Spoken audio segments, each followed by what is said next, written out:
you believe we would have COVID? Did you believe we would have lockdown? Did you believe it would be in a civil war? We're in a civil war, everybody, in case you didn't know it. And do you think that when our president is back elected, do you think they're going to stand for it? No, they're not. They're going to come. Stop the steal! Stop the steal! Stop the steal! Stop the steal! Stop the Steal speaks for itself. We're rallying together as a community, as Idahoans, to support President Trump, let him know all over the country that we're here. We support him, and we support the fact that there is most likely voter fraud, and we want it to be exposed.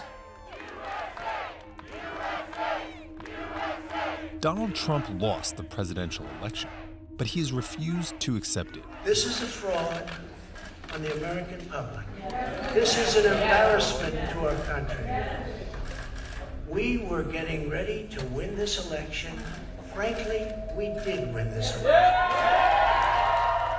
His claims of fraud have been rejected by the courts, but parroted by his lawyers and political allies. President Trump won by not just hundreds of thousands of votes, but by millions of votes. 234 pages of sworn affidavits. 650,000 ballots that are unlawful ballots. Systematic and pervasive fraud. In Idaho and across the country, his supporters have rallied to the cause. Stop the steal! There's lots of videos going around on social media. Trucks full of voter ballots that they were getting rid of. They also put up some cardboards on some of the windows at some of the voting polls and weren't allowing Republican GOP voters to come in. So right there shows you that there was no transparency. They're hiding something. There is no evidence to support these claims, but they continue to spread. It's hard to tell, right, whether that's an institutionalized campaign to promote disinformation or whether it's literally just grassroots people grasping at straws. And I think it's a little bit of both, probably. And I think at some point it doesn't actually matter, right? That as long as this information is circulating within the overall media environment, then it's going to cause problems. Facebook has cracked down on false election claims, but groups have found other ways to organize. People are moving to new outlets. They're moving to MeWe and to Parler because they're not censored. People need to know that they need to write their congressmen, they need to write their governor, their mayors. Everybody needs to get active. They want you to think that this is over. They want you to think that we lost. In Idaho, elected leaders have joined the protests. Trump is a horrible person. The Republican Party in general needs to take a more active role in the system of government and come out and verbally state that, yes, we need to have integrity in election. We need to make sure that things are done correctly and that we need to be supporting that process. The process is rigged. This whole election is being rigged. Crying foul is a familiar strategy for Trump. He's done it since 2016, in an election that he won.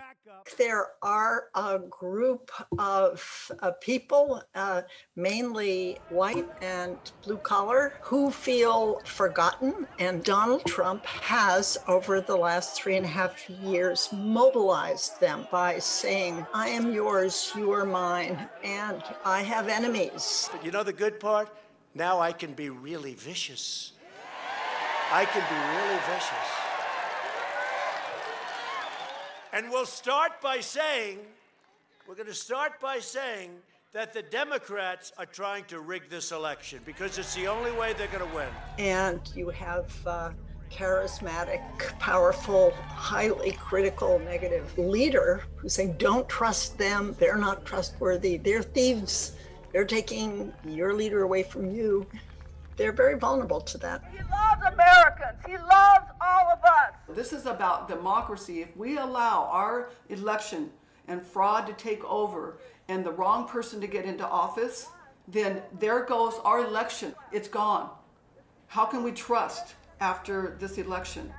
The fact that Trump is undermining people's trust in the democratic process is really dangerous. Stephen Levitsky spent 30 years studying how democracies fall apart, and he's alarmed at what's happening in America. If people lose faith in the democratic system, if people do not believe that elections are free, they'll be more likely to tolerate violence, fraud, attacks on the process. What I worry most about is the Republican Party leadership, because those guys know better. I don't know if there's fraud, but we ought to investigate to see if there's fraud. This is a contested election. The media doesn't decide who becomes president.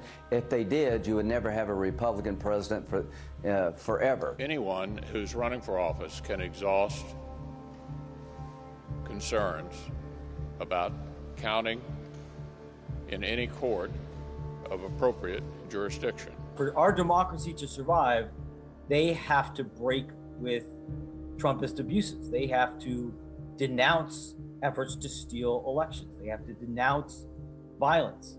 They have to denounce institutional abuses. Their silence in the face of egregious abuse on the part of the president is really, really troubling going forward. In short, the Republican Party is showing signs of becoming an anti-democratic party. For all those of you who voted for President Trump, I understand the disappointment tonight.